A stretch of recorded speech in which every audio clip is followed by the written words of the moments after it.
Yung nagme-merienda ka tapos nakatingin ka na naman sa palaisdaan mo.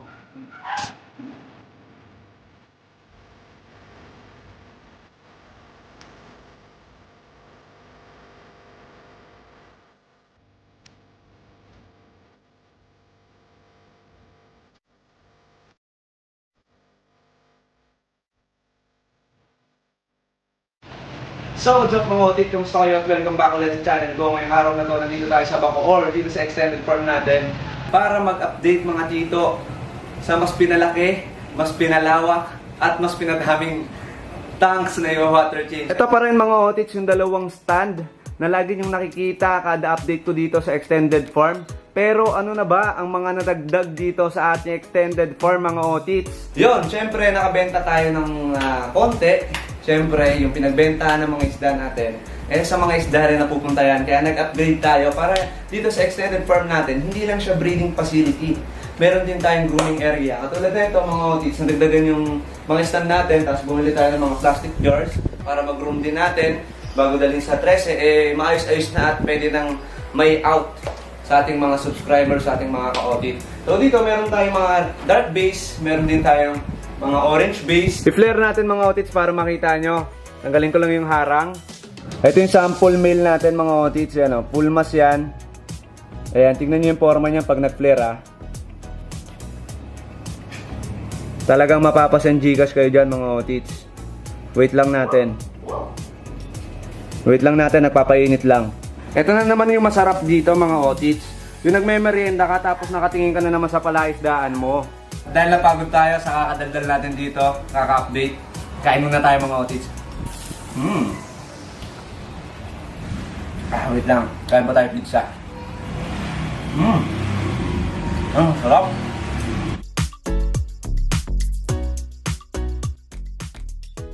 Ayan siya mga otits pag nag-flare Wait lang natin. Ayan na. Ayan na, bumubuka na. Bumubuka na mga otits. Ayan siya, send Gcash ka. Siyempre, hindi mawawala sa ating extended farm ang ating mga neon. Dito naman, mga otits, mga neon ulit. Pero etong isang to, neon siya na light base. Ayan. Ayan, puti yung kanyang kalahating katawan at merong banding sa may buntot. Tapos, siyempre, ito, mga potential to mag junior giants. Itong mga nandito. Ayan, ang lalaki Yan, mga ginugroom natin yan, mga otits. Itong mga to, mga otits, pinapalaki pa natin sila ng gusto. Pero kahit mag-junior giants lang sila, masaya na ako. Ayan, masaya na tayo dyan dahil itong mga to, carrier sila ng giant genes. Kaya kung mapapansin nyo sa kanilang postura at mga katawan, mga fins, yung kanilang katawan, malalaki. Naman na talaga nila yung genes ng kanilang tatay na giant. At ang mga size ng mga to ay 1.5 inches mula head hanggang pendangkel. So, malalaki na to sa kanilang murang edad. Yan, mga 3 months old pa lang to mga otits. Nakita nyo naman yung vlog natin dito na mga fry pa lang sila ngayon. Marami na rin tayo na out nito sa market. At ayan, malalaki na nga sila. So, napasugod tayo sa extended farm natin. Dahil nga mga tito, nagdagdag tayo ng mga tanks, nagdagdag tayo ng pwersa. At punta tayo dun sa kabila mga otits dahil papakita ko sa inyo yung mga dinagdag pa natin ng mga aquarium. Mga water change dito sa ating extended farm.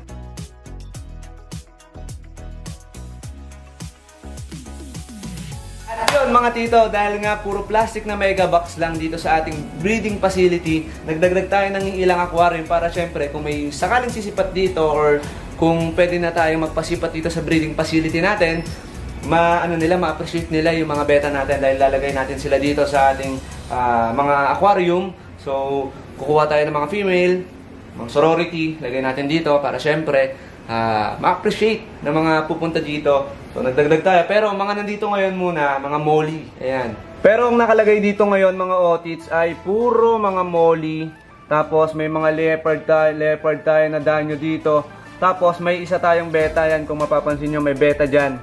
So, kung tatanungin nyo mga otits kung inaaway niya ba yung mga molly natin, hindi niya po inaaway dahil bago natin siya ilagay dito ay galing siya sa community. So yung behavior niya is kalmadong kalmado pa rin, very kalmado. The design is very kalmado mga otits. Ayan, at saka malawak yung nilalangoyan nila. Mahihirapan sila maghabulan ng maghabulan dyan. Pero ayan, tingnan nyo naman oh. Oh, ang bait-bait niya.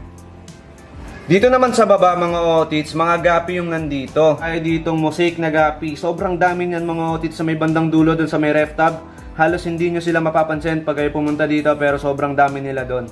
Kaya dito natin sila nilagay para mas ma-appreciate natin, tignan-tignan. So kada pupunta tayo dito, makakita tayo ng ganito. Aba, tuloy-tuloy lang tayo sa journey natin mga otits. Bali, 4 na aquarium talaga yon na dagdag pwersa natin. Pero hindi ko pa alam yung ilalagay dun sa isa. Wala pa siyang laman. Pero itong mga nandito, mga otits, ito yung iuwi natin sa 13. So may mga nasipat na naman ako dito na panigurado magugustuhan nyo. Kaya sa mga gustong umorder ng beta dyan, PM nyo lang ako, nakapin sa comment section yung ating Facebook page. Ito yung mga orange base na ina-out natin mga otits oh. Ayan, out natin yan.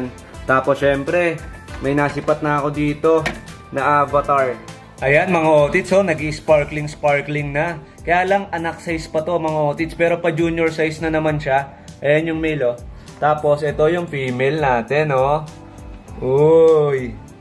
Uy. Konting groom na lang, mag-sparkling na. Meron pa akong nakitang light base tsaka orange base dito. Bali, eto papahilumin lang natin ng bahagya to dahil kakaangat lang sa grow out na ito. Pero itong 4 na to, ready for out na to mga otits. Kaya kung kumindat sa inyo tong mga to, PM nyo lang ako.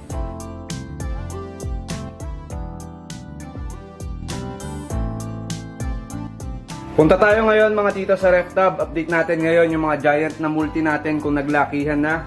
At eto na sila mga otits.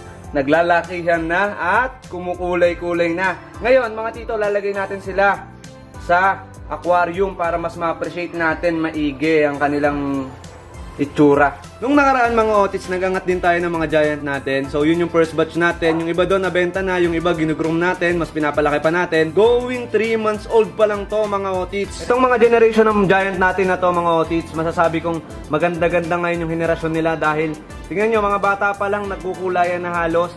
Yung kalahati nito mga otits nasa ref tab pa, hindi ko na sinama. Ito pa lang ay mga sample pa lang mga otits. Ayan o, tignan nyo. Lahat yan halos may mga kulay na. Lalo pag gumulang pa to, mag-intense pa lalo yung kulay nito. Tapos papalakihin pa natin to sa mga susunod na araw. Yun, pang out na ulit. Parang nung neon na beta natin.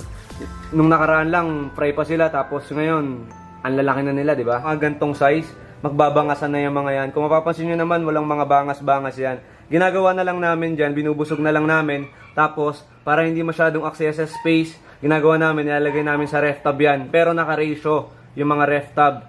So, kunyari sa isang ref tab, mga 30, ganon, 30 piraso, mga ganon lang. So, ayan, tingnan nyo, mga walang bangas pa yan. Ayan, mga tito, oh. Mahalata nyo talaga sa mga giant. Ayan, iba yung proportion ng mga katawan nila. Ayan, tingnan nyo.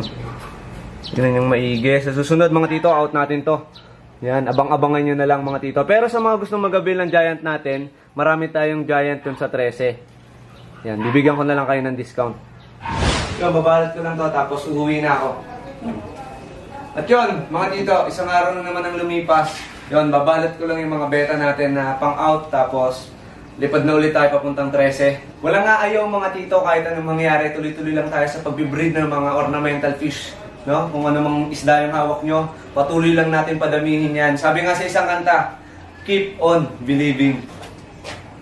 At dito ko natatapusin yung update natin. Di ko muna papakita yung iba para mas marami pa kayong naabangan. At promise ko sa inyo, marami pang umatikabong labanan dito sa ating extended farm. At syempre, please like, share, and subscribe. Tapos shoutout tayo ng bahagya mga tito. Shoutout kay Archie and Daniel Salazar. Mabuhay kayo hanggat gusto nyo. Yon, maraming salamat mga tito.